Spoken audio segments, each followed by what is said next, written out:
Hello, and welcome to another episode of the Med School Minutes podcast, where we discuss what it takes to attend and successfully complete a medical program. This show is brought to you by St. James School of Medicine.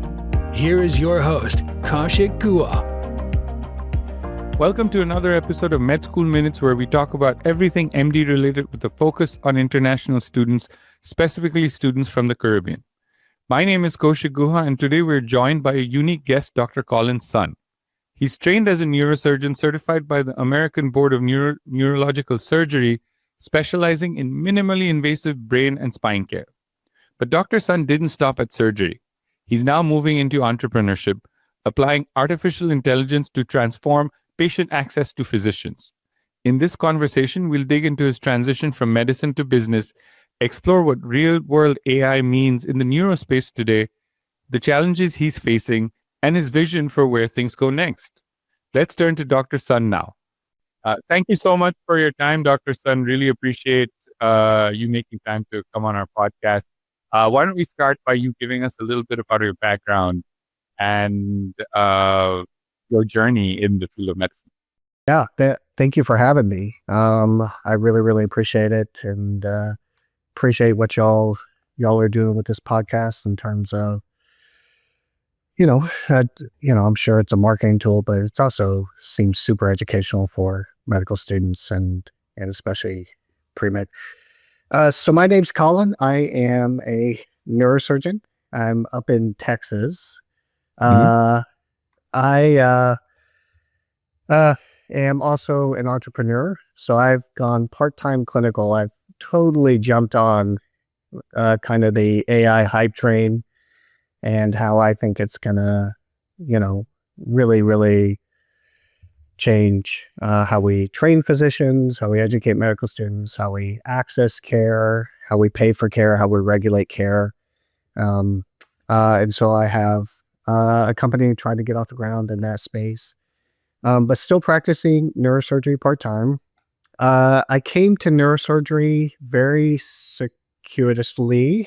I went to film school. Okay. Out in California, and tried to be a screenwriter, and it quickly became clear maybe some of those things like selling myself or maybe even my talent as a writer were going to leave me waiting tables. And so I was like, well, I'm pretty good at school. Right. Maybe I'll do something, go back to professional school, and looked into, business school and law school, applied to both, applied to medical school for the same reasons. And while I was doing all that, I shadowed a neurosurgeon and had never been in the OR before, didn't really watch a lot of ER as a kid. But I was like, oh my goodness, this is really impressive. So I came into medical school pretty much knowing I wanted to be a surgeon. It was the whole reason I was there, and led to this. Wow. So I do want to focus a little bit on about this film writing aspect. That is so interesting. And one of the reasons I do want to focus on that is because this would be truly inspirational, because what I hear, especially in the United States for more mainstream medical schools, is that if you vacillated on your career, that is typically not the ideal candidate for a lot of US medical schools. However, it seems like you have obviously turned that around, and you were in LA at some point, waiting tables, trying to get into Hollywood. But then, in my opinion, I would think that neurosurgery probably should have been a much more difficult path than trying to break into Hollywood. But you obviously chose the harder path. But I do want to focus on hear a little bit more about that. Can you tell us a little bit more about how you went from film writing or script writing to neurosurgery? Yeah. So I went to film school, and it was a 4-year program. I was already getting my bachelor's, but I was not looking at medical school. I was not pre-med. Right. In my junior year, I was like, oh my goodness, this is not, I'm not sure trying to do this long term is for me. And so, like I said, I started looking into all these schools. When I started doing that, the second semester of my junior year, I actually took a biology class, which counted as a prereq just in case. I was also like, I took like a pre-law class, like my electives were. And then when I decided that year, I really wanted to try for medical school. I did summer work at a local community college, which allowed me to get a lot of credits, and then more kind of prereq work.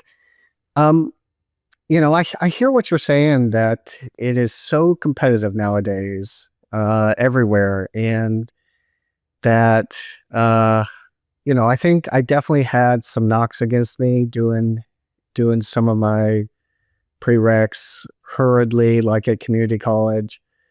But I also, maybe it was just the way I kind of went into the process, but I also kind of viewed it as, this kind of atypical path as a real selling point, honestly. I don't remember getting a lot of questions like in interviews, like, people wanted to know, as they always do, why you want to be a physician. But I really, when I went into these interviews, or even my personal statement, I really kind of pitched it as like a unique path, right? This is part of the reason I'm sure about medicine. These are the experiences I had before deciding on medical school. This is how I think my creative side makes me more empathetic and ideal for dealing with patients. And so, I think I have lots of friends who took very non-traditional paths, time off, worked, had careers before medicine. And I think sometimes when you're applying to medical school, that can be, when you're selling yourself, that can be a real benefit. Okay. Well, I mean, that's really interesting. So it almost sounds like spending, and the film school was, I'm assuming, full 4 years. It was, yeah. Yeah. So film school gave you the tools to write a strong story that strengthened your application. It probably to get did. into medical school. Yeah. Because I will say, I mean, I speak and interact with a lot of physicians, and obviously the physicians who make it to upper management are very, very strong persons. I think without that, they can't really get to the business side. Yeah. However, also I will caveat this by saying people who are hospitalists aren't necessarily the most people-oriented, generally speaking. I mean, and I don't mean any disrespect. I just think that it's just not a skill that is absolutely essential to be a good physician. So it's, compared to other professions, I would say that tends to be a little more rudimentary for most physicians. But it sounds like your experience in film school really bridged that gap and made you a better, more holistic candidate. Would you agree or disagree to that? I think it did. Okay. I'm a pretty introverted, kind of nerdy, not, I've gotten better over time, but like, if I had been going into medical school interviews, having been a pre-med, having been only around pre-meds, just with my social skills, coming out of high school, I bet I would have been a worse applicant than having gone through this, than film school. And, Okay. So going back to today, where, as you mentioned, it's incredibly competitive. Medical school, generally speaking, is incredibly competitive. And I feel like a lot of the medical schools generally really focus on reasons to reject students. And if you don't have a more traditional pathway, from what I've seen, at least nowadays, it seems a harder task. You don't necessarily see people nowadays saying, I went to film school, or as you said, you had friends. And I feel like this might have been a paradigm shift sometime in the mid 2000s. And do you think that today the programs are probably doing a disservice by looking at somebody who's done pre-med, then they want to go to medical school, and then they're looking for residence, especially in the very elite specialties like neurosurgery, orthopedic surgery, ENT, et cetera, et cetera. What are your thoughts on that? Yeah, I can imagine that really being the case. You know, for people who are non-traditional, you know, the path I kind of took and probably would be my advice is to really lean into it. You don't need to be defensive about it, but I think these non-traditional paths can certainly make people better physicians. And if you're able to articulate that argument, like in your interviews, like in your personal statements, like when you ask for letters of recommendation, like discussing that with your, you know, with your mentors, you know, I don't think these are things that should be, you should have. I agree that sometimes it probably feels like you have to, but that you should try to excuse. And I think they can be a strength, really. Okay. Wow. So, you know, this is something we tell our students all the time. Everything in this world is determined by storytelling. And how do you formulate your story, your life? And it sounds like you're really saying the same thing, that it all depends on how you present the things. I have to ask one more question about your background. You did say you looked at MBA and law, but you chose not to do that. You chose to go to neurosurgery. What made you go to medical school over MBA or law? Oh, that shadowing experience. It was a single time in the OR. So I had taken the LSAT, I'd taken GMAT. I had applied along with medical school to a bunch of those programs. And I went out and, you know, in terms of strength, you know, knowing what I wanted to do and, of course, strengthening my application, went looking for actual shadowing opportunities. And the one I came across here in town through a family friend happened to be a neurosurgeon. And, you know, most of neurosurgery is spine surgery, especially in private practice. But this turned out to be a brain tumor case. And I was like, this is amazing. Holy moly. And so, yeah, that singular shadowing experience while I was deciding, yeah, totally. So it almost sounds like it was the aha moment when you were there. Oh, definitely. This is what I want to do. Yep. I went into applying just being like, I am good at school. Yeah. I was very good in high school. I don't know what I want to do. It seems safe to stay in school. Like I went into it very scared. And it was, you know, me applying to all these schools was very much just driven kind of by fear. Like I am not going to make it in Hollywood. I have to do something else. School seems safe. But after that aha moment, I was like all in on medicine. It totally changed my perspective. Yeah. Right. And I can definitely assert that you don't necessarily become a neurosurgeon by fluke. There has to be some focus there. But, you know, I mean, can we, switching gears to, you said that you actually are an entrepreneur now. Can you tell us a little bit about your business? Yeah. So this is my first company. It's a startup. So from scratch. It is a tech company, and I'm not in Silicon Valley, so we'll see how this works out. But like I said, I have maybe I've been one-shotted, but I'm all in on the AI hype. Okay. I really think it is going to be transformational for healthcare. It's as big as the internet. It's going to be as big as mobile phones. It's, I think, really, really going to alter society over the next few decades. And so my company is a telehealth platform. There are 1 million of those, but it's AI native. So connect your medical records, right? Patients can connect their medical records, have that as context for AI, just for informational conversations. Hey, what does this mean? What were my last labs? But when you need a physician, get connected seamlessly, basically in chat. So very much like focused on kind of urgent care, simple primary care. When we get off, we're in beta right now. But this is my first entrepreneurial steps. I know you have a lot of experience, but it's different. Even though I was in private practice as a neurosurgeon, so basically kind of a small business owner for a while with partners.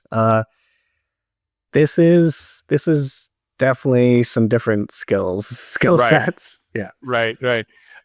So you mentioned that you think that AI will be transformative. Obviously, the jury is out on that one. Nobody really knows. I mean, everybody has the same feeling, but there seems to be a lot more apprehension than there is adoption and people embracing this as a new technology. So as an example, I'll tell you, a lot of our students come in saying that, oh my God, we're going to be out of a job. AI is going to take, like everybody seems to pinpoint on radiology specifically that, AI is going to do so much better than radiologists. And, I've spoken to Dr. Patel, who's the CMO of Prime Health.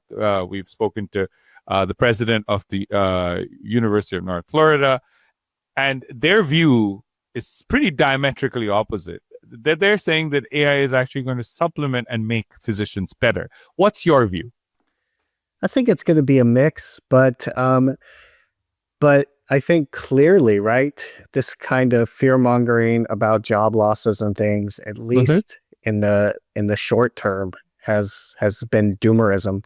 There was a recent great article looking, some very famous people in the AI field, obviously, famously, 5+ years ago, were like, oh, radiology is right for the pickings. It is true that most AI software as a medical device that have been approved by the FDA are AI radiology tools. But this great article, it's like 2 weeks old, looking at the average radiologist, compensation, which is outstripped the average physician compensation. Right. Like AI right now is not taking radiology jobs. And I think, there's a lot that radiologists do just besides just looking at images, beyond just the technical aspects of, hey, out of the lab, how do these radiology models perform? And obviously, an LLM can't consult, with another physician. It can't perform procedures. It can't. So I would not be telling people who are considering medical school, hey, don't, because AI is going to take physician jobs in 10 years. I just don't think that's the case. Right. And I think, we've spoken to some leaders of some large hospital systems, and they've obviously echoed the same thing, that radiologists tend to make a lot more money. However, their feeling was that they're not going to hire less radiologists. Yeah, I agree. Their expectation is that they're expecting the radiologists to do more. A case in point, this is a little deviated from what medicine, but I have a friend who works at one of the largest truck manufacturers in the world, and they are in the cutting edge of technology as well, where they're developing AI trucks, etc., etc. So I asked him, does this mean that truck drivers are going to become obsolete. And he said that, well, we'll need less truck drivers, but what this also means is that if you are a truck driver, you just cannot really drive a truck. You have to have a more broad-based skill where you have to do a little bit of coding, because if we're doing truck caravans that are AI powered with the first, second, third trucks, all AI driven following the first truck, if something goes wrong, and it does always, the person driving in the first cab has to be able to service this. So just having a CDL is just not going to be good enough down the road. And I think, when I spoke to these hospital system leaders, a lot of them have suggested the same thing, that radiologists there's not going to be any cut in compensation. They're not expecting to hire less, but they are expecting in due course of time, radiologists to be able to do more. What are your thoughts on that? And we've seen that in Google and some of these IT software companies too, where they're expecting the production to triple, quadruple per software engineer. Yeah, we'll see. Even as AI writes whatever these tech companies claim, 90% of code, right? But yeah, I will tell you that is probably my more realistic fear. Okay. That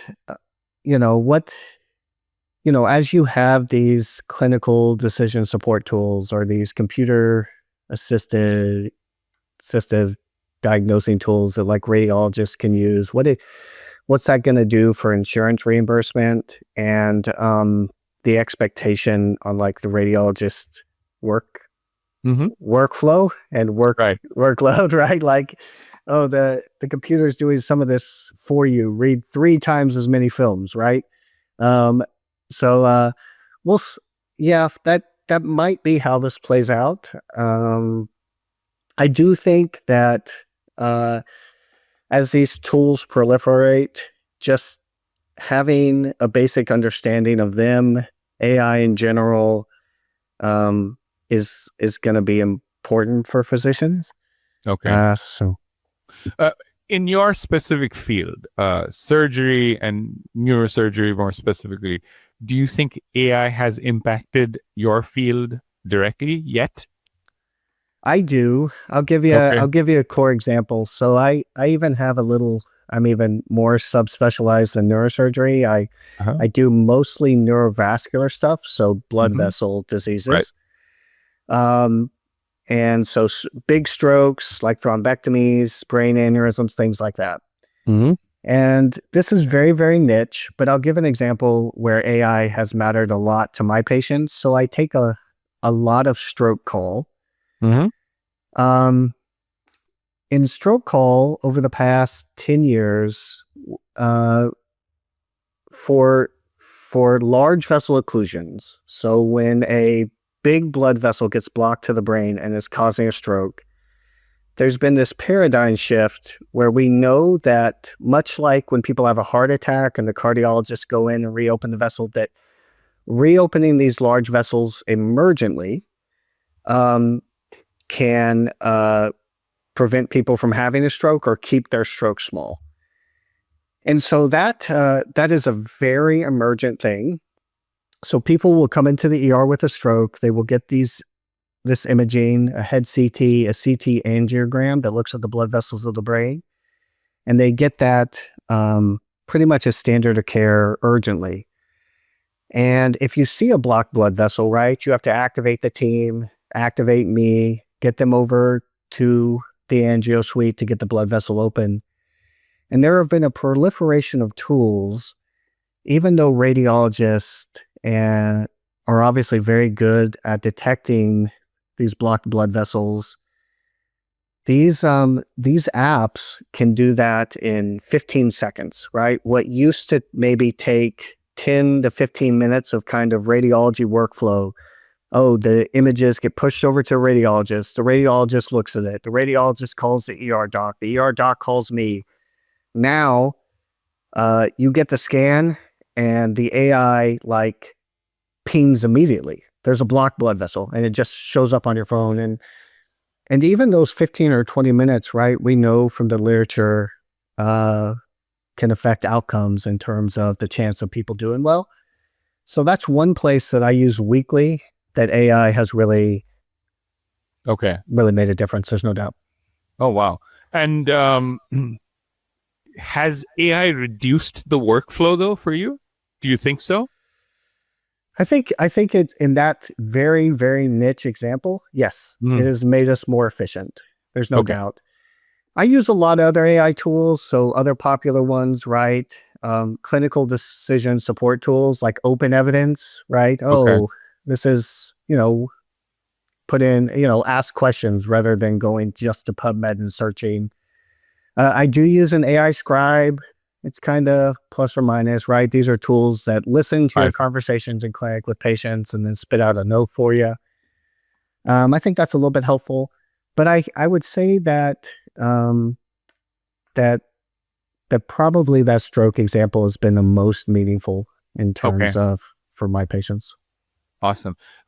So one thing I do want to touch upon, and switching gears to like more less, like internal medicine and family medicine. One thing I get a lot of questions from students is that, a lot of patients are using ChatGPT to really diagnose initial problems that aren't major medical emergencies. That, I have a skin spot, this is the situation. They take pictures, ChatGPT gives a bunch of diagnoses, et cetera, which has made a lot of students who want to do family medicine or internal medicine really nervous about their professions. What are your thoughts on that? Yeah, I think that's an increasing use case. It's even kind of the principle that I'm building a company around, right? But I don't think we are near automating away physician knowledge work. And so I do, if I was going to go into a mostly knowledge-based field, even, primary care or a medical subspecialty, I think the future is bright, even with AI. I don't think these tools are, even though they're changing rapidly, who knows what it looks like in 5 years, but I don't think they're there in terms of safety.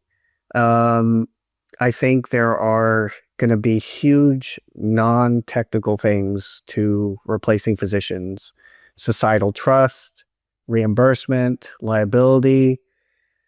I do think these tools, 10 years from now, might, how we practice medicine, look a little bit different. AI is triage or things like that. Of course. But I think there is a long future for primary care, even with AI.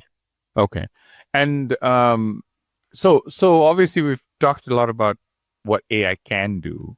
But I think that there are some downsides, and I'd like to talk about that, what you feel like the downsides of AI is. One thing that I have seen is that and this is not just AI, I think it's just generally information. The proliferation of information is good and bad. We can see some of the bad consequences of democratization of information in society. But one thing I have noticed is that there seems to be a lot more pushback from the patient side, in the sense that a patient will go in and they have some sort of a diagnosis in their mind that ChatGPT told them, and the physician will come and tell them that, no, I don't think this is what it is. This is probably more likely, and the patient comes like, oh yeah, the physician doesn't know anything. I trust ChatGPT, and I think that is an incredibly dangerous aspect, and I dub it as the age of expertise is over to a certain extent, because now people think that I could type in a prompt in ChatGPT and get all the information I need, or I can watch a 5-minute YouTube video that ChatGPT pulls out for me, and I'm just as good as any physician or any other specialty profession. So I feel like that's a pretty big downside. I don't know if you've experienced that and what your views on that is. Yeah, to be honest, even when I heard you talking, I was about to say we've even before you use the term, we've entered the age of anti-expertise, right? Yeah. I don't think that's I think that a little bit predates AI.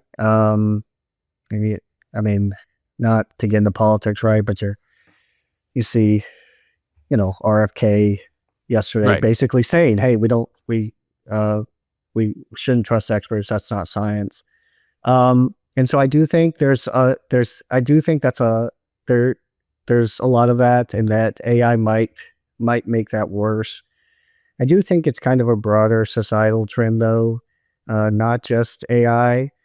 Um, Even when it's frustrating, even when it seems personal, that I have just come to be like, have grace for patients. There is nothing wrong with patients, even if it seems misdirected to you, like guided by AI, of them going and getting a second opinion. I think we have to trust our colleagues to handle it the same way. But it can be a frustrating aspect of practice. There's no doubt about it. Well, I mean, I will go out on a limb and say this is not just for medicine; it's for every profession. People, I'm a CPA by training. I have a lot of colleagues who are accountants, and they come and say that they ran it through AI. And in some cases, this is true. This does work, but they're like, "Oh, my tax refund could be so much larger because AI told me so." And there are certain nuances that they don't understand. There are certain physicalities that they don't understand. So, for example, in certain cases, an accountant might know better the family that just had a kid, and AI missed that because they didn't put it in the prompt, or the AI is as good as the prompt. And I think that human touch is pretty necessary for almost every profession, and I think more so for physicians than any other profession. But one thing that I've noticed is that AI is absolutely terrible at managing chaos. It cannot handle chaos, and let's face it, human beings are chaotic. Our thoughts are chaotic. Our thoughts are not organized, logical, and streamlined. As you mentioned, RFK Jr., I would say that his thoughts are pretty chaotic too, and that's what trickles down. Do you see any major disadvantages of our adoption of AI beyond, obviously, the societal impact? Yeah, from a technical perspective. Yeah, technical challenges with AI, where we stand right now. I mean, with the caveat that things are still continue to change very rapidly, whatever you think about the newest models. I mean, I completely agree. AI is pretty poor, even when you try to design tools around these models, at going out and seeking information. Okay. Which physicians are great at, right? A patient comes into the exam room, medical student is interviewing them. They mention something. Oh, this triggers something there. I'm going to follow up, right? Maybe this wasn't the chief complaint, or, AI is amazing at synthesizing data, but not seeking it out itself. It's also not very novel. That maybe that's getting better as it tries to get into science, but things it has not seen before and not been trained on, it's still not great with. And so these are things that I think physicians are still much, much, much better at. Yeah, if you give AI all the context, right? Yeah, it's great at synthesizing it as long as you've given it everything it needs. But yeah. Okay. And at some point, I would assume AI has been transitioning in leaps and bounds.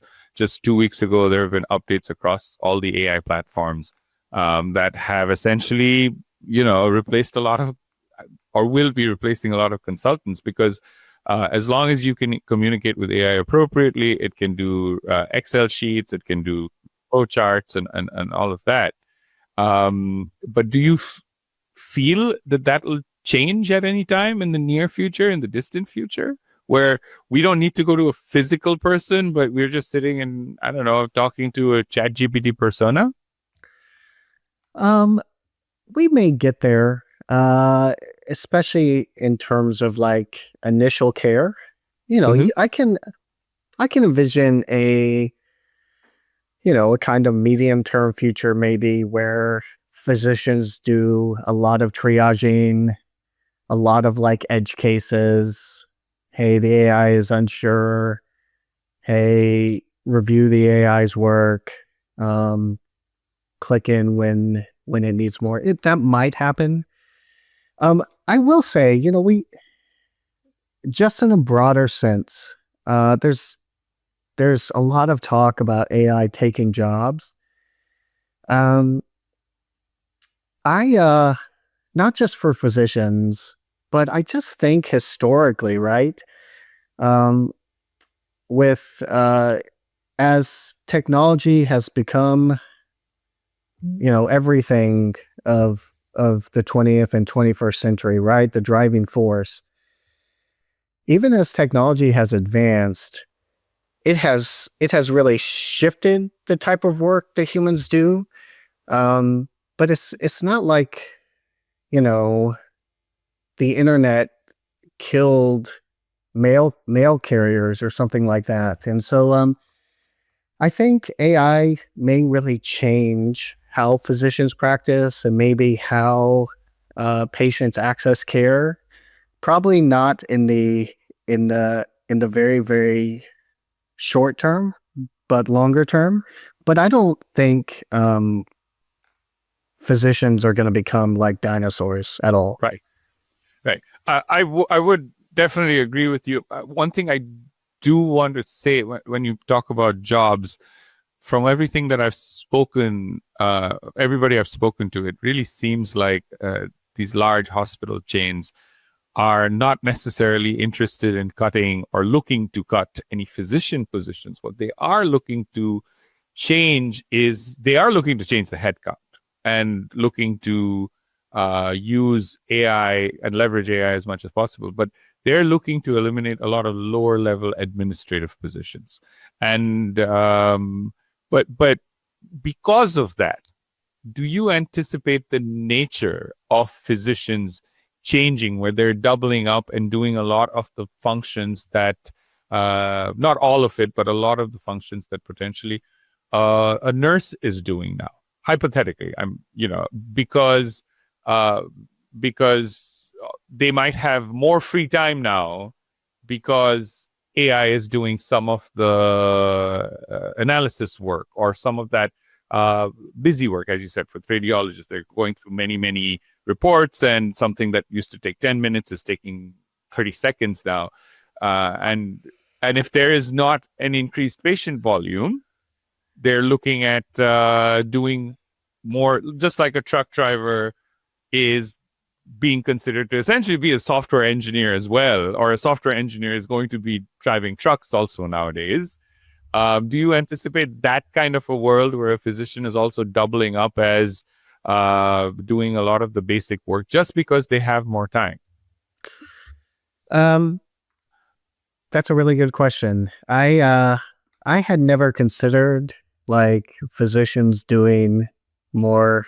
I mean, not that this is what nurses do, but more Mhm. like scut work. I guess I'm probably a little bit skeptical of that. Okay. Um, I'm interested in, I don't, I want to be careful, but, healthcare has, we're all in this to help people, but healthcare as a business does a pretty remarkable job of, uh, creating its own demand.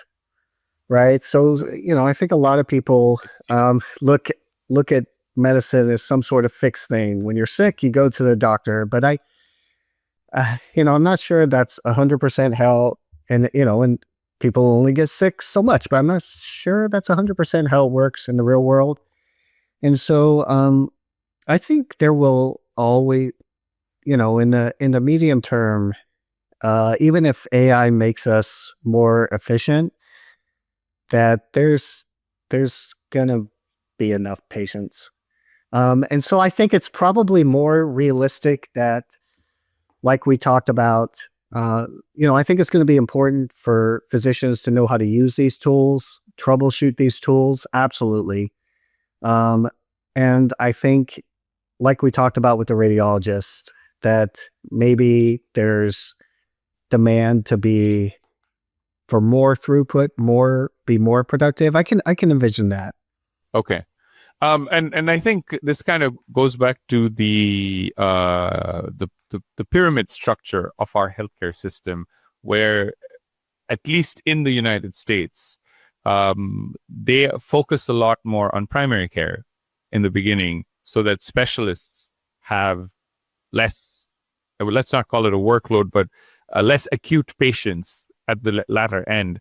Because if you're dealing with hypertension at a relatively early age at the PCP level, you're probably less likely to develop complications that you would be seeing at your level. And that's generally the pyramid. But I think what you're suggesting, that makes a lot of sense, where maybe the level of care is increased to have a healthier population. I definitely think that that's possible. And that makes a lot of sense to me. So I want to switch gears a little bit. And since we are an educational organization, what do you think? And I have to caveat this by telling you that education moves at a glacial pace. I can tell you right now, so many conversations I've had with faculty members, program directors, people who are in various leadership roles in various residency programs, who absolutely abhor AI. They have clearly said that if you are using AI, you're probably an idiot. You don't know what you're doing. I want people to do all of these things hands-on. So there's still a lot of pushback. And I think that will stay for at least another half decade or so, if not longer. And even from the our accreditors and the accreditation standpoint, there have been no mandates on any particular course that's tech-driven, AI-driven. They are, in fact, when we say that we want to introduce some courses like this, the general reaction is that, we have a curriculum, we want to stick to it, we don't want to take away from what we have. So from the educational standpoint, at least general leadership, we don't necessarily see a whole lot of movement on what schools should be doing to train our physicians appropriately. What are your views on what schools should be doing to train the physicians of tomorrow?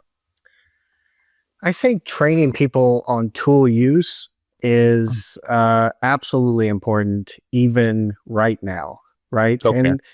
And you're training young people who are generally more technologically inclined, right? They're probably learning these tools already by themselves. It'll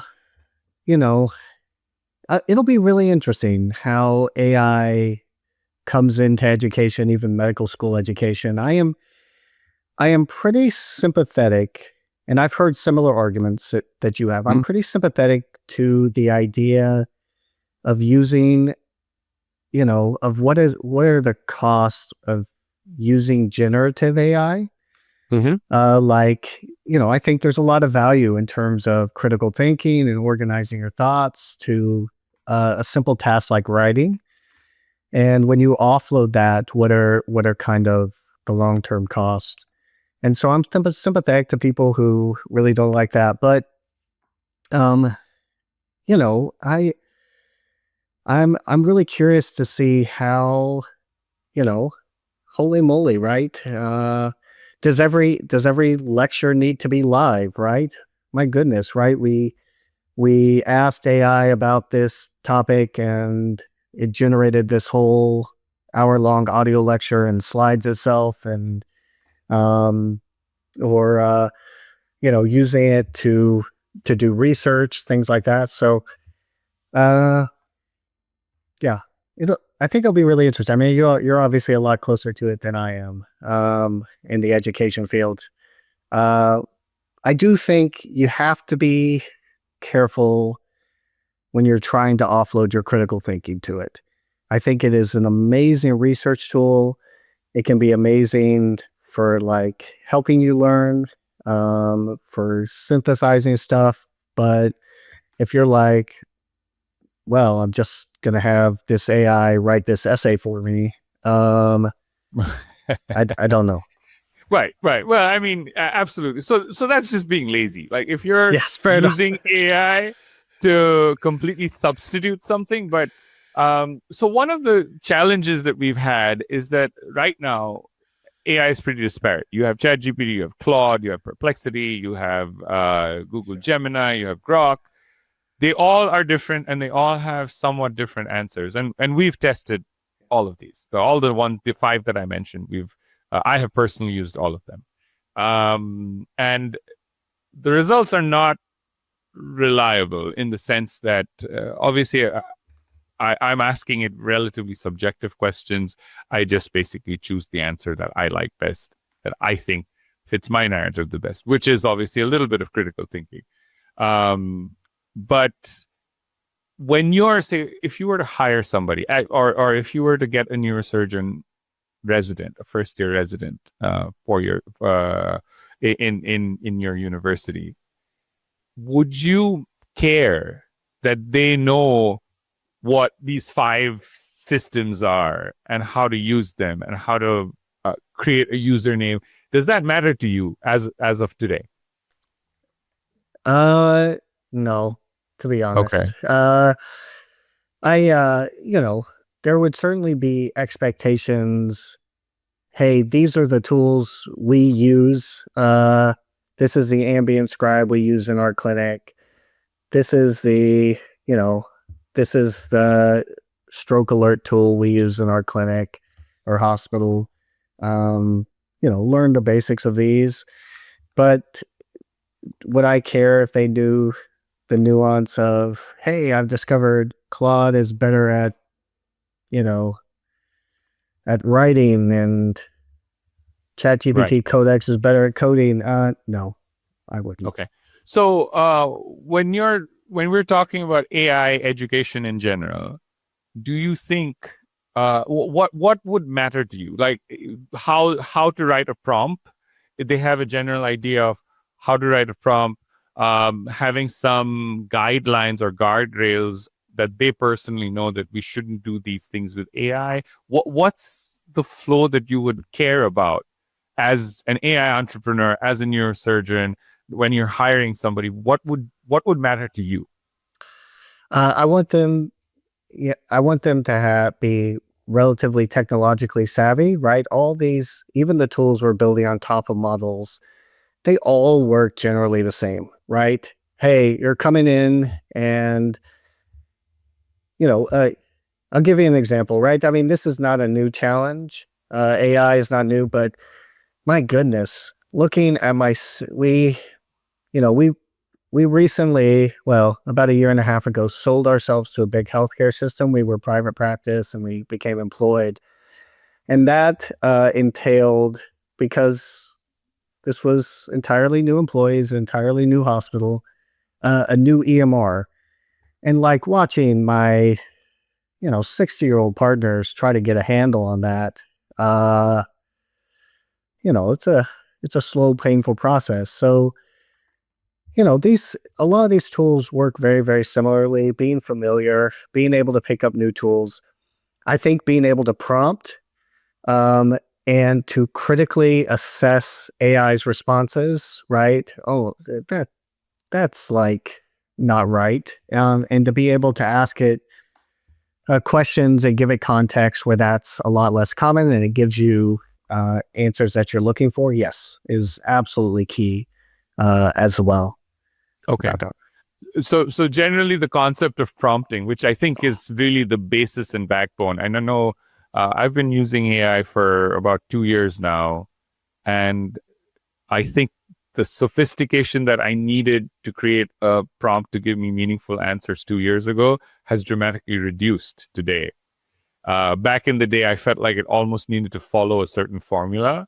Yeah, perfect. And yes, and whereas today, I feel like I can just just talking to a person and I can keep elaborating until I get to that answer. So I do think AI is getting more sophisticated, but at the same time, having that knowledge of what the structure originally should be like helps me get better answers. Absolutely. So I think having a course that kind of talks to students, not necessarily about what AI is, but generally having a general understanding. And, especially one thing I've noticed is even today, we have these token limits on AI, which means that if you keep the same chat window open and you keep asking it questions at some point. Only has so much context, yeah. Yeah, and it's at some point it starts spewing gibberish because it's run out of tokens. This is something that I've been a little surprised to know that most people don't know. So the answers that you get in the beginning of the conversation versus the answers that you will get towards the end, they're a lot looser.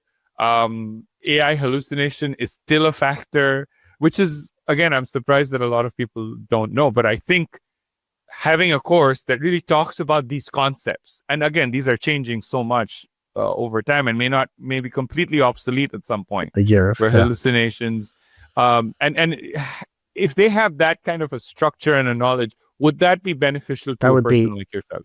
Honestly, that'd be super beneficial. Yes. Okay. Awesome. My final question about AI is really, do you see AI ever leveling the playing field? Because let's face it, today in medicine, if you're a neurosurgeon, if you're an ENT, if you're an orthosurgeon, for one reason or the other, there is dramatically a lot more prestige, let's say.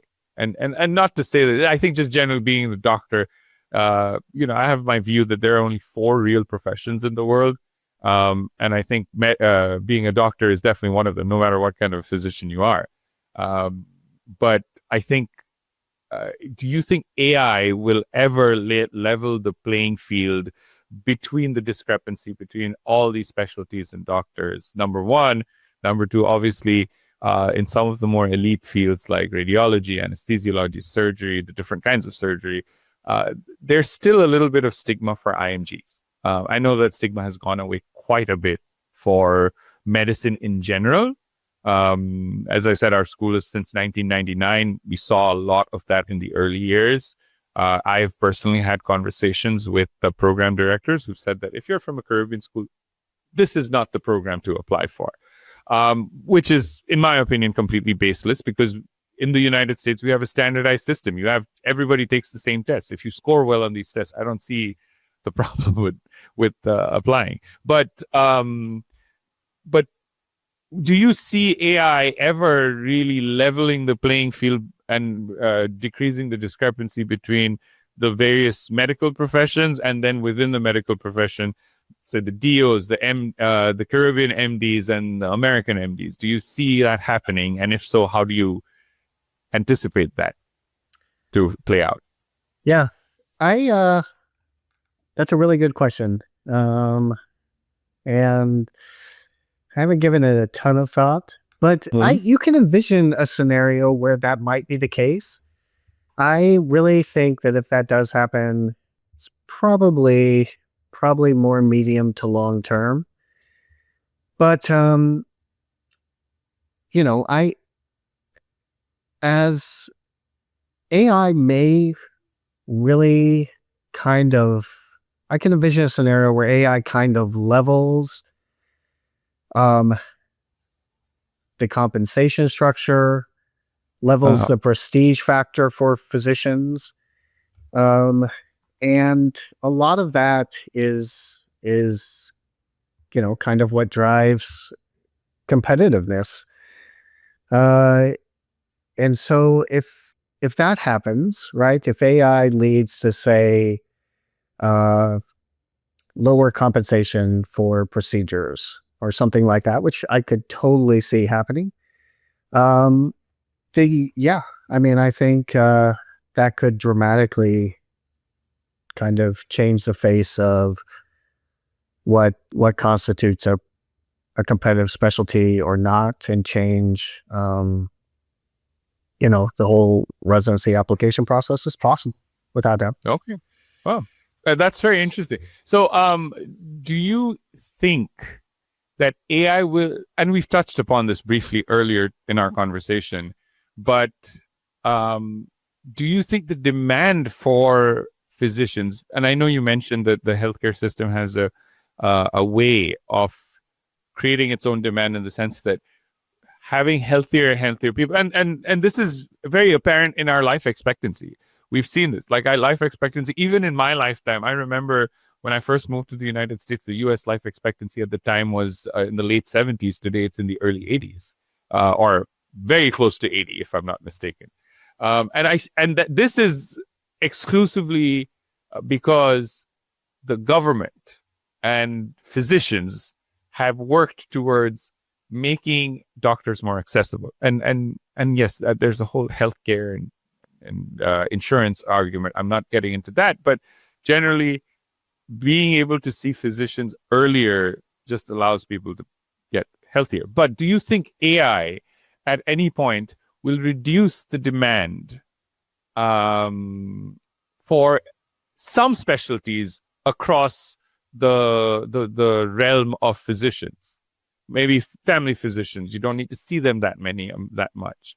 Maybe dermatologists, that could be one. If I have a skin tag, I put it up on ChatGPT. Maybe your software is doing that. Hey, I really think that it's going to change how physicians practice, but I don't think. I mean, I'll just stress again. Like, if I was going to medical school right now, I would not have a major fear that, oh my goodness, we're going to have a glut of primary care physicians in 10 years because AI's doing too much of this work. I don't think so. Awesome. Well, thank you so much, Dr. Son. I know we're out of time, but this was such an invigorating conversation, an eye-opening conversation. I think I have some homework because I'm going to go and create a course for our students that we actually have some. We actually do have a basic course that just pre-residency we actually tell students to get a little more acquainted with AI. But I think I'm definitely going to push our academic team to create a program that's embedded in our curriculum. But it's been very eye-opening. Before we leave, I do want to ask you a little bit about your business. We already spoke about that, but the name and how do you think, as a school, do you think we can help in any way? Do you think some of the things that you're doing can actually help students be equipped with in facing the real world of AI? Yeah, I'm always happy to talk to anyone just in general about medicine, a career in medicine, but especially AI. If anyone wants to ever reach out.